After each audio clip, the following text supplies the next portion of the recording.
الكريم اما بعد اعوذ باللہ من الشیطان الرجیم بسم اللہ الرحمن الرحیم قال اللہ تعالی فی القرآن المجید والفرقان الحمید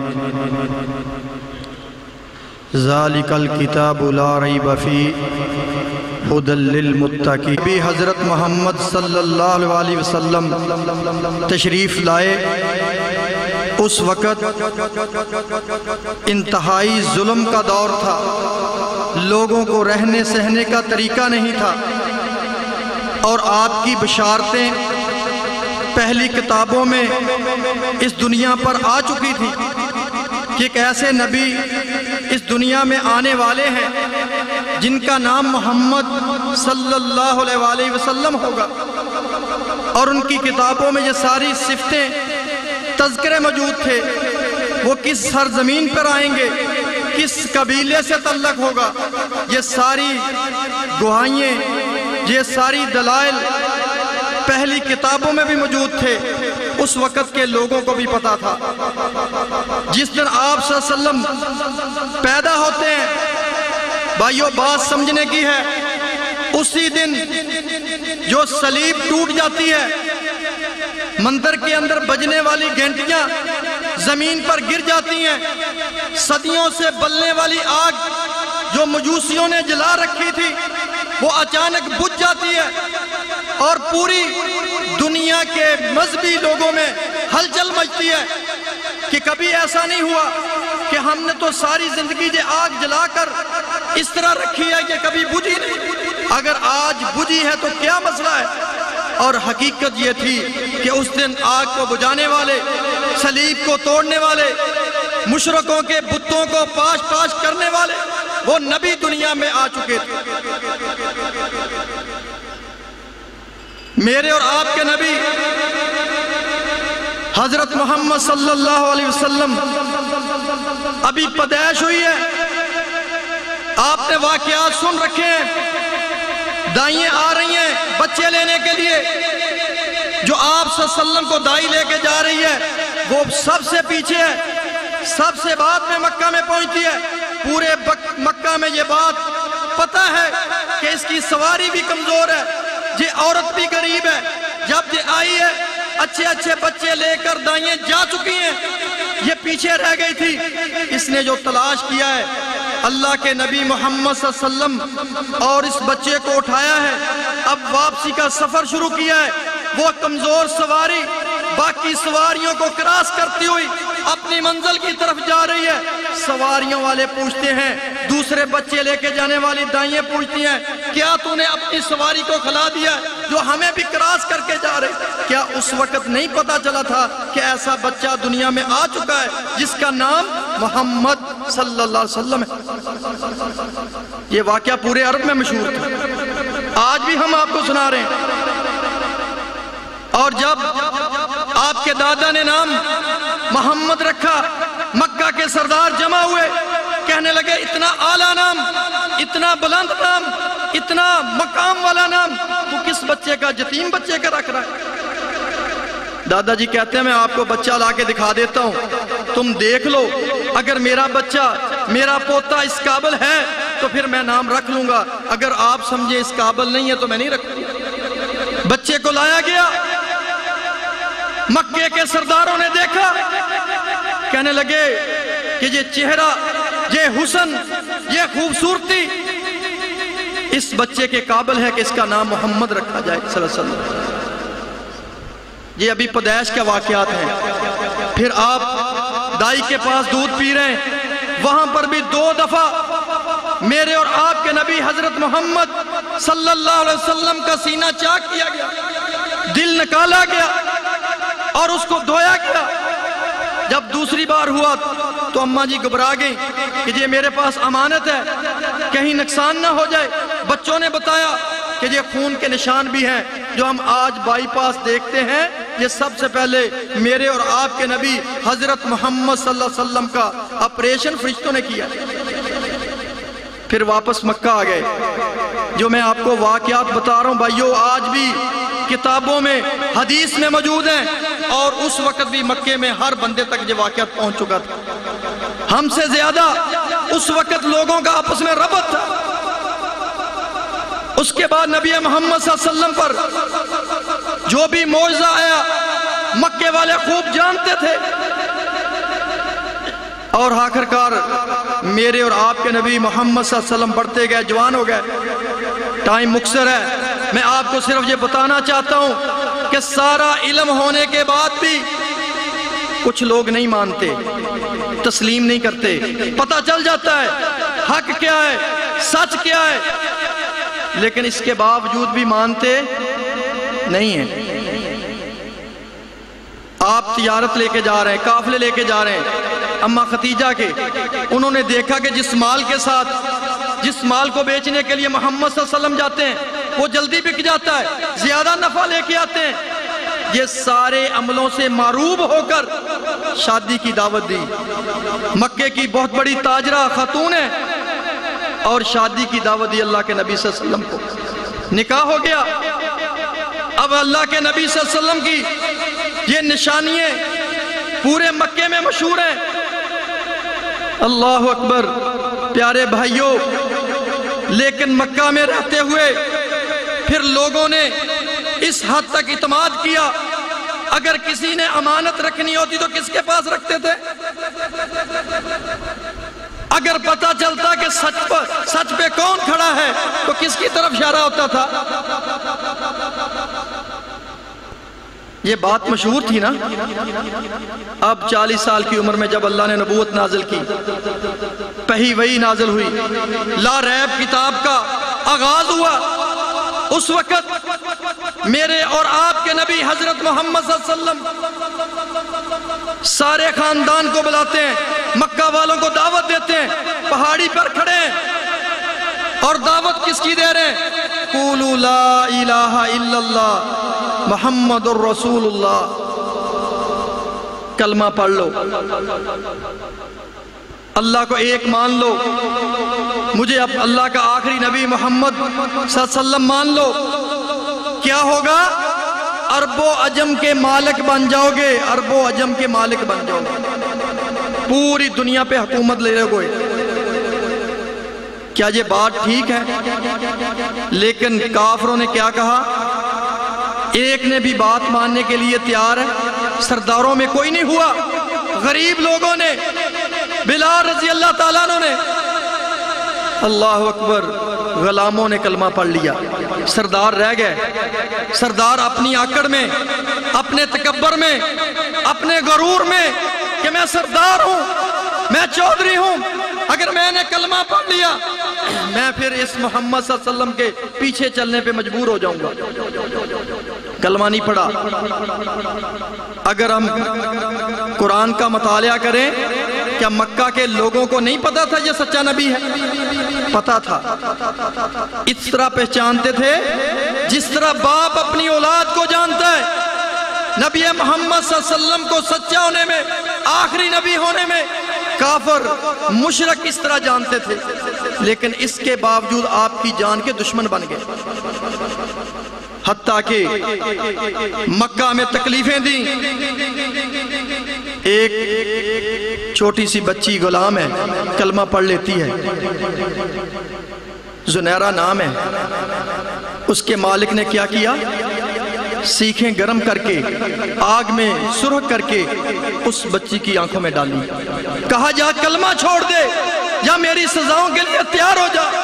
آنکھوں سے نبینا کرنے کی کوشش کی، کہا جس رب کا تو کلمہ پڑھتی اس سے آنکھیں لے۔ کیا خیال ہے بھائیو؟ یہ ظلم کی اخیر نہیں تھی؟ پھر اللہ کے نبی محمد صلی اللہ علیہ وسلم اس پر صبر کا درس دیتے ہیں، آخر کار لوگوں کو دعوت دے دے کر، بلا بلا کر توحید پر کھڑا کرتے ہیں۔ لیکن ایک دن ایسا بھی آتا ہے، اللہ کے نبی صلی اللہ علیہ وسلم فرماتے ہیں، کافروں نے میٹنگ کی، سرداروں کو بلایا، کہا کون سا ایسا طریقہ ہے جس سے نعوذ باللہ محمد صلی اللہ علیہ وسلم سے جان چھوٹ سکتی ہے؟ ہر کافر نے اپنا اپنا مشورہ دیا۔ کافروں کے سرداروں میں ایک سردار نہیں آیا تھا، اس کا چہرہ بنا کر شیطان بیٹھا ہوا تھا، اور شیطان نے مشورہ دیا ہر سردار ایک ایک نوجوان دے، تلوار دے کر صبح کے وقت فجر کے وقت نبی محمد صلی اللہ علیہ وسلم گھر سے عبادت کے لیے نکلتے ہیں، اور ایک ایک جوان ہر سردار کا کھڑا ہوگا اور سب کی طرف سے وار ہوگا، پھر کسی ایک پر کیس قتل کا نہیں پڑے گا، نبی صلی اللہ علیہ وسلم کو نعوذ باللہ شہید کر دیا جائے گا، قتل کر دیا جائے گا۔ اللہ نے حکم دے دیا، اللہ کی پلاننگ بھی اپنی تھی، ہجرت کر کے مکے سے مدینے جا رہے ہیں۔ راستے میں میں آپ کو خاکہ بیان کر رہا ہوں، مختصر کر رہا ہوں کہ تھوڑے ٹائم میں زیادہ بات میں آپ کو سمجھا سکوں۔ راستے میں ہے، سراقہ پیچھے لگا ہوا ہے، کافروں کی طرف سے اعلان ہے کہ اس بندے کو 100 سرخ اونٹ دیا جائے گا، نعوذ باللہ، جو نبی محمد صلی اللہ علیہ وسلم کا سر لے کے آئے گا۔ سراقہ پاس آ گیا ہے، نبی صلی اللہ علیہ وسلم دیکھ رہے ہیں، ابو بکر صدیق رضی اللہ عنہ دیکھ رہے ہیں، کہنے لگے سراقہ آ گیا ہے، گھوڑے پہ سوار، تلوار ہاتھ میں، کڑیل جوان۔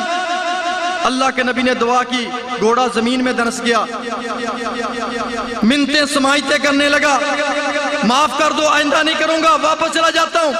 اللہ کے نبی نے دعا کی، گھوڑا باہر نکل آیا، پھر حرکت کی، پھر زمین میں دنس گیا۔ اللہ کے نبی محمد صلی اللہ علیہ وسلم کیا فرمایا اس موقع پہ؟ سراقہ کس لالچ میں پڑ گیا؟ 100 سرخ اونٹوں کے؟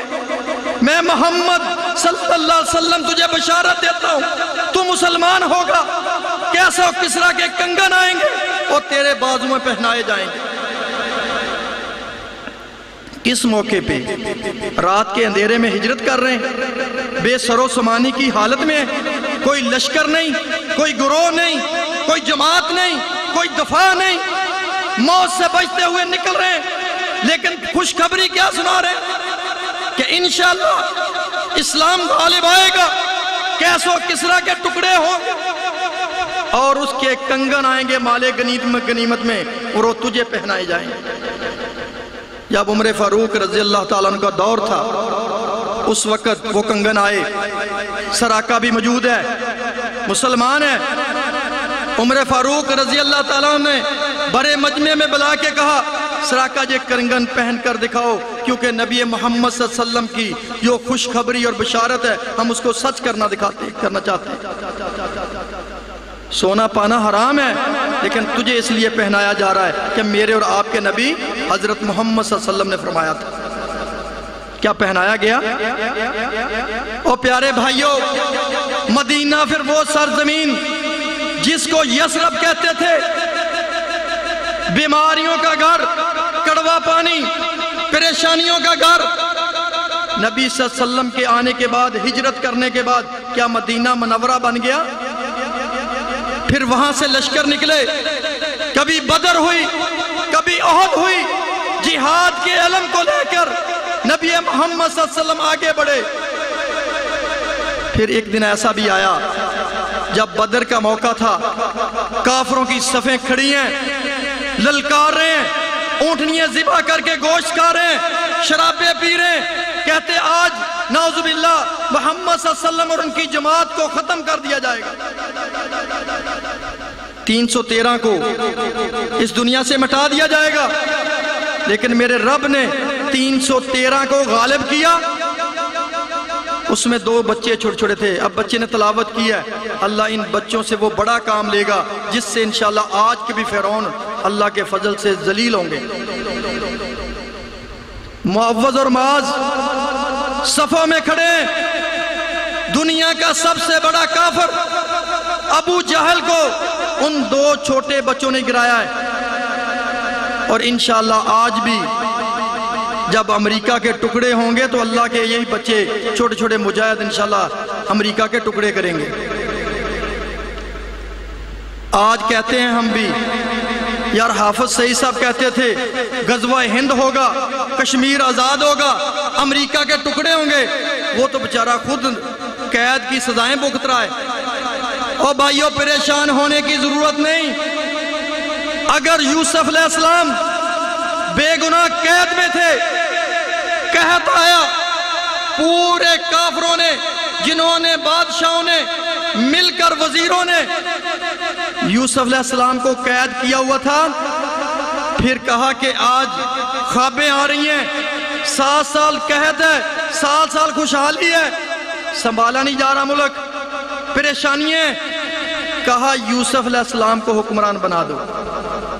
خود بنے تھے کہ مجبور ہو کے بنایا گیا تھا؟ جب اللہ چاہتا ہے تو پھر جیلوں سے رہا ہونے والے اللہ ان کو حکومتیں بھی عطا کر دیتا ہے۔ یہ میری تیری بات نہیں، قرآن کا واقعہ ہے۔ اور پیارے بھائیوں، پھر احد ہوا، حتیٰ کہ فتح مکہ بھی ہوا۔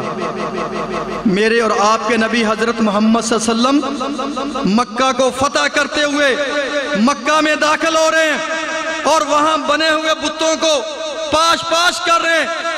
جس بستی سے، جس شہر سے رات کے اندھیرے میں میرے اور آپ کے نبی نکالے گئے تھے، آج اسی مکے میں فتح کی حالت میں وہی سردار گھٹنے ٹیک کر، معافیاں مانگ کر، کلمہ بھی پڑھ رہے ہیں اور سر بھی جھکائے ہوئے ہیں۔ انشاءاللہ یہ وقت آنے والا ہے، یہ پاکستان کی سرزمین جس کو کافروں نے، کبھی روس نے حملہ کر کے زمین اس دنیا سے پاکستان کا نقشہ مٹانے کی کوشش کی، اب امریکہ اور انڈیا لگے ہوئے ہیں، یہ چاہتے ہیں کہ پاکستان دنیا کے نقشے پہ نہ رہے، لیکن یہ لا الہ الا اللہ محمد الرسول اللہ کے نام پہ بنا ہے۔ انشاءاللہ اس کو کچھ نہیں ہوگا، اللہ اس کی حفاظت کرے گا، اور انشاءاللہ اللہ دوبارہ سے غزوہ ہند کروا کے ہمیں دوبارہ وہ جو مہاجر ہمارے بھائی انڈیا سے ہجرت کر کے آئے ہیں وہ اپنی آبادیوں میں اپنے علاقوں کو دیکھنا ان کو نصیب ہوگا۔ او بھائیو، یہ خوشخبریاں میرے اور آپ کے نبی محمد صلی اللہ علیہ وسلم نے دی ہیں۔ کیا فرمایا ہے؟ میں آپ کو حدیث سنا دوں غزوہ ہند کے متعلق، یہ میرے اور آپ کے لیے خوشخبری ہے۔ 2 گروہوں پر اللہ نے جہنم کی آگ حرام کر دی ہے۔ ایک وہ گروہ جو غزوہ ہند کرے گا، اور دوسرا گروہ جو عیسیٰ بن مریم علیہ السلام کے ساتھ مل کر دجال کو قتل کرے گا۔ اللہ آج غزوہ ہند کشمیر کی شکل میں ہو رہا ہے، اللہ ہمیں بھی اس میں شامل کر دے، اللہ ہمیں بھی جہنم سے آزاد کر دے۔ اور پیارے بھائیوں، نبی محمد صلی اللہ علیہ وسلم فرماتے ہیں کہ جہاد قیامت تک جاری رہنا ہے۔ کسی کا عدل، کسی کا ظلم اس جہاد کو روک سکتا؟ او بھائیو، امریکہ روکنے آیا تھا، ختم کرنے آیا تھا، شکست کھا کے گیا یا افغانستان کو فتح کر کے گیا ہے؟ او بھائی کہہ تو دو، کوئی نہیں امریکہ آنے لگا۔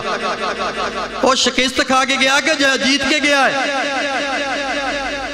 20 سال کے بعد جوتے چھوڑ کر اپنی جیب کا سامان گرا کے جب جہاز میں بندے بٹھاتے تھے وزن زیادہ ہو جاتا، حتیٰ کہ اپنی وردیاں بھی اتار کے ایئرپورٹ پہ پھینک کے گئے ہیں کہ اگر 100 بندہ اپنا 1 کلو وزن کم کرے گا تو کتنا وزن کم ہو جائے گا؟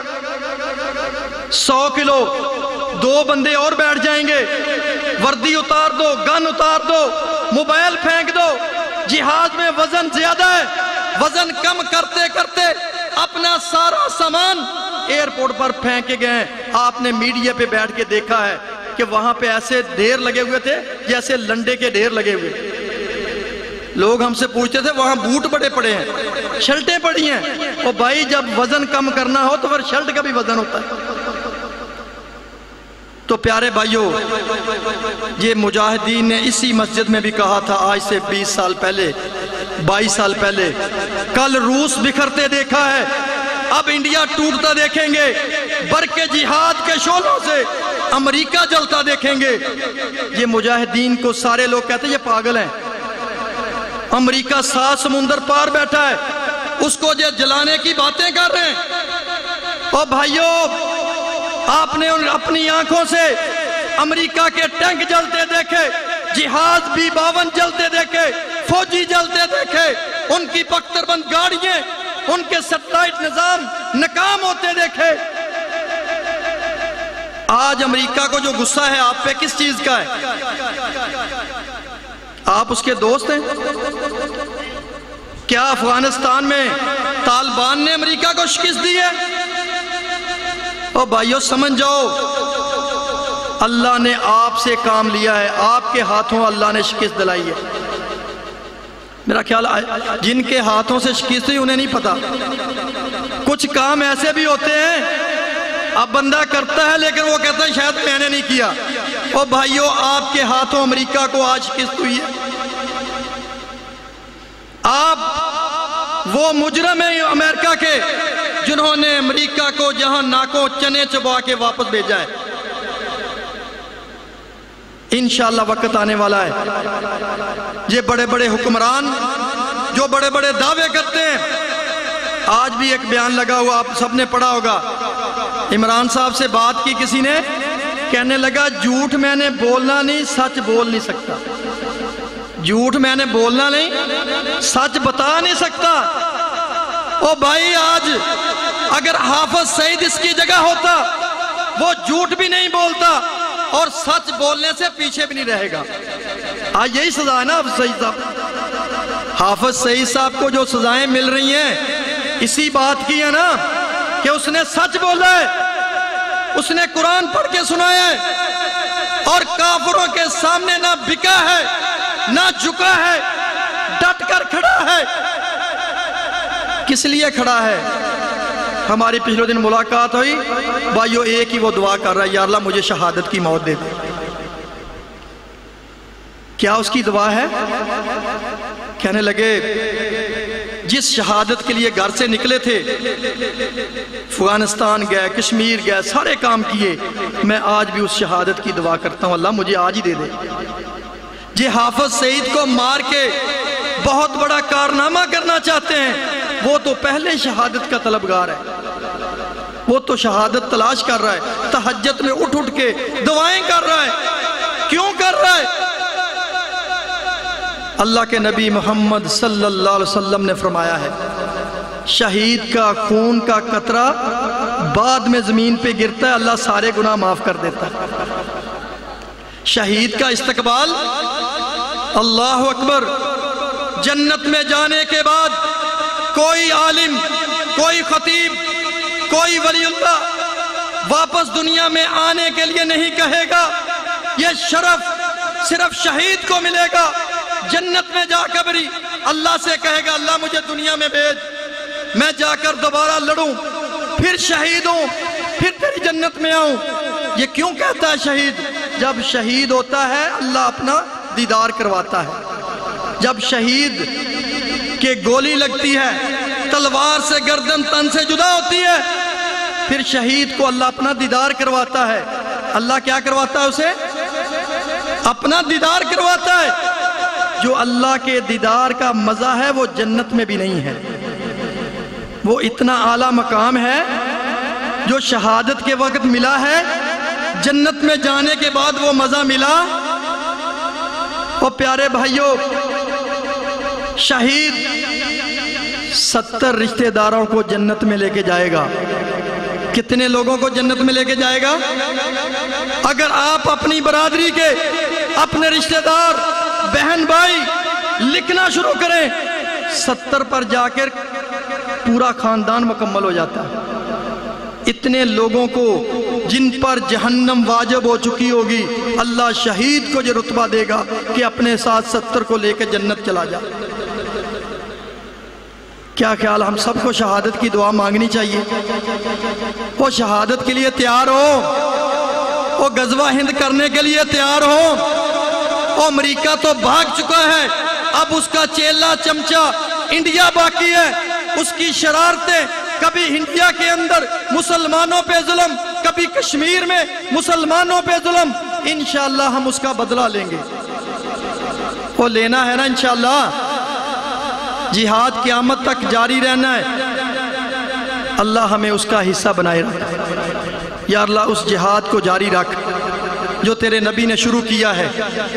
اللہ میں دعا کرتا ہوں کہ یا اللہ ہماری اولاد کو ہمیں غزوہ ہند میں شامل کر دے، اللہ ہمارے بچوں کو حافظ قرآن بنانے کی ہمیں توفیق دے، اور یہی حافظ قرآن آگے چلتے چلتے ہماری نسل میں جب عیسیٰ علیہ السلام دنیا پہ آئے وہ مسجد میں آئیں گے، نماز کا وقت ہوگا، کس کو پکڑ کے آگے کریں گے؟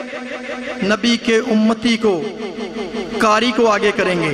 یا اللہ وہ ہماری نسل میں ہو، یا اللہ ہماری نسل کو حافظ قرآن بنا دے، قاری القرآن بنا دے، مجاہدین بنا دے، جو عیسیٰ بن مریم علیہ السلام کے لشکر میں شامل ہو۔ تو عیسیٰ علیہ السلام ہماری نسل میں سے کسی بچے کو، قاری کو، نوجوان کو مصلی پہ کھڑے کر کے کہیں کہ میں آج نبی محمد صلی اللہ علیہ وسلم کے امتی کے پیچھے نماز پڑھوں۔ کیا یہ ہماری دعائیں اللہ قبول نہیں کرتا؟ او بھائیو، آج اس وقت دنیا کا سب سے بڑا امام قاری عبد الرحمن السدیس، ان کی ماں نے دعا کی تھی، کی غصے میں آ کے تھی، گھر میں مہمان آئے ہوئے ہیں، یہ چھوٹا سا بچہ ہے اور سالن کے اندر مٹی ڈال دی ہے۔ بڑا ماں کو غصہ آیا، لیکن غصے میں آ کے کہا کیا؟ یا تجھے اللہ خانے کعبے کا امام لگا دے۔ عبد الرحمن سدیس فرماتے ہیں کہ میں آج اگر خانے کعبے کا امام ہوں تو اس کے پیچھے میری ماں کی دعا ہے۔ وہ کیا یہ مجمع والے دعا کریں گے کہ یا اللہ ہمارے بچوں کو قاری بنا، حافظ قرآن بنا، اللہ مجاہد بنا، یہ بڑھتے ہوئے میری نسل میں سے آگے یہ بڑھتے چلے جائیں اور آخر کار جب عیسیٰ علیہ السلام دنیا پہ تو اس کی امامت بھی اللہ میری نسل کو دے دے، اللہ ہمارے خاندان کو دے دے۔ اگر امامت نہیں تو ان صفوں میں شامل کر دے، اللہ ان صفوں میں ہماری نسل پہ وہ مجاہد ہونے چاہیے جو اس لشکر میں شامل ہوں اور میری نسل یہ جہادی بنے، اور قیامت کا دن ہو تو میرا سر فخر سے بلند ہو کہ میری نسل سے مجاہد ہیں۔ اللہ ہم سب کو مجاہد بنائے، شہادت کے رتبے پہ فائز فرمائے، اللہ جہاد کی ساتھ محبت کرنے کی، اور سارے بھائی دعا کریں کہ اللہ حافظ سعید صاحب کو رہائی دے، اللہ ان کو بھی آزادی دے، ان کی قید کی جو آج سلاخوں کے پیچھے ہیں اللہ ان کو بھی ہمارے اندر لے کے آئے، جس طرح پہلے بیان کرتے تھے اسی طرح بیان کریں۔ اللہ رب العالمین مجھے آپ کو عمل کرنے کی توفیق دے۔